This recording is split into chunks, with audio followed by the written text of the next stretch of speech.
two, four faces. Let's get right into it. Let's talk about that Crawford and that Madrimov fight with Isaac Cruz as an undercard. It happens going down today in California. It's nighttime. I'm in the process of actually watching the fight. I'm going to tell you right now, it's going to be no surprise when Crawford wins that fight. Because think about it. He's fighting against a guy who got, what, 10 fights? Seriously? 7 knockouts, 1 draw, nothing spectacular.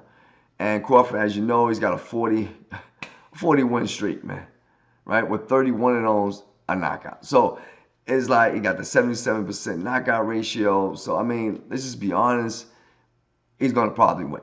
But that's not really what I'm going to talk about. I want to get something else. I'll come back to it. But let's talk about what's really happening.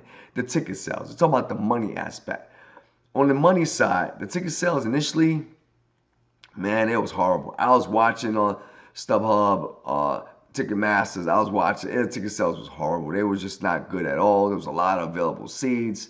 Wasn't a lot of sales going on. And then, all of a sudden, the clouds went away. The sun shined. And all of a sudden, as of tonight, the tickets are, it's almost a sellout. Like, I think there's only like 50-something tickets left. Like, it really sold out. And it's, by the way, the stadium is pretty big. You're talking about over 20,000 people.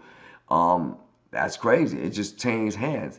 But here's the thing. Why did it change that? Why all of a sudden did the ticket sales rise? And then you can go watch some of the other channels. You could see that they was talking about how bad the ticket sales were. And all of a sudden changed around. Well, what happened was a name came along. People realized someone else was going to be there at that fight. And that person's name was featuring Eminem. Go figure. A famous rapper, great for publicity, great timing. It fits the time. And yes, Eminem showed up at the daggone event. Of course, people are going to want to see that. Now, don't get me wrong. People ain't going to just go there just to see Eminem. But it's kind of it's like a package deal, right? It's like, oh, wow, I don't have to watch this boring fight against Terence Crawford and Madrimov. I could actually have a little small concert and watch this boring fight. I mean, it's like, it's a win-win-win. Now, let's talk about why the headliner is not that appealing. Now, don't get me wrong. Isaac Cruz, yes, he's definitely, he's definitely worth it. Matter of fact, maybe he should have been a headline, if you want my opinion. Because look at the fight with Terence Crawford. It's like I said, it's not a big thing. Like, yes, Terence Crawford's moving up to 154. So what? I mean, most of the time when he was at 147, he comes in heavier than 147 anyway.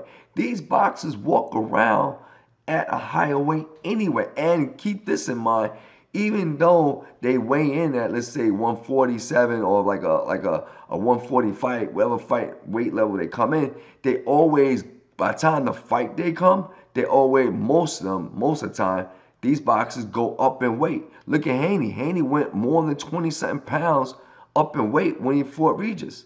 I mean, he literally went higher. Like, this guy, I don't know how he gained so much weight so fast, but he gained over 20 pounds, man. So this is not unusual for a lot of boxers to come in heavier. With that being said, he can handle 154. Probably most of the fights he came in, even when he was fighting at 147, he probably already was at 150 something. You get what I'm saying? I mean, 147 to 50 is only 3 pounds. You could gain that back. You know what I'm saying? These boxers with their special cooks and chefs and all that, they can make it happen. You know what I'm saying? So the money aspect of this was going to be horrible. But trust me, the fact that you brought more entertainment, the fact that they talk, also the fact was that they started talking about more of Cruz. They kept talking more about Cruz. The Crawford thing is really not that much of a appeal because people want to see Crawford fight someone like Ennis, right? They want to see him fight someone more worthy or Canelo or something like that. This fight is like, come on, it's a make-believe fight. It's like it's a cherry pick, man. Let's just get it out the way. But here's the thing. Lastly, I don't want to hear nobody talking about how wonderful this fight was, how but knocked the guy out, how he wants.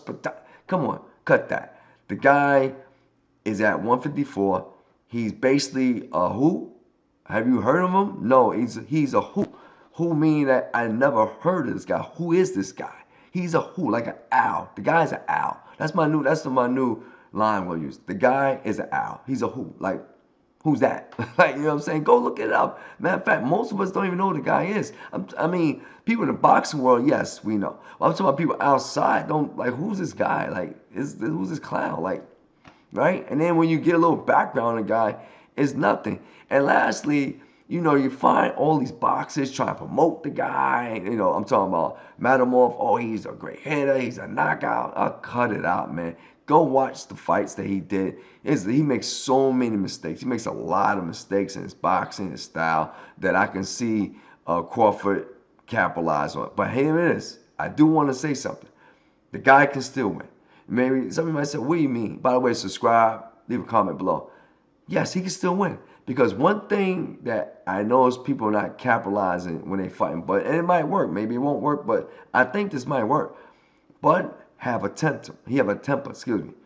If you could push that temper, like you seen, watch some of his other fights when he gets tapped in the face a couple of times, he get hit, like he goes through this psycho thing where he's remembering maybe when he got, you know, shot, you know, maybe he's going back to those moments or whatever, right? So if you get him flustered, let me tell you, I don't care who you are.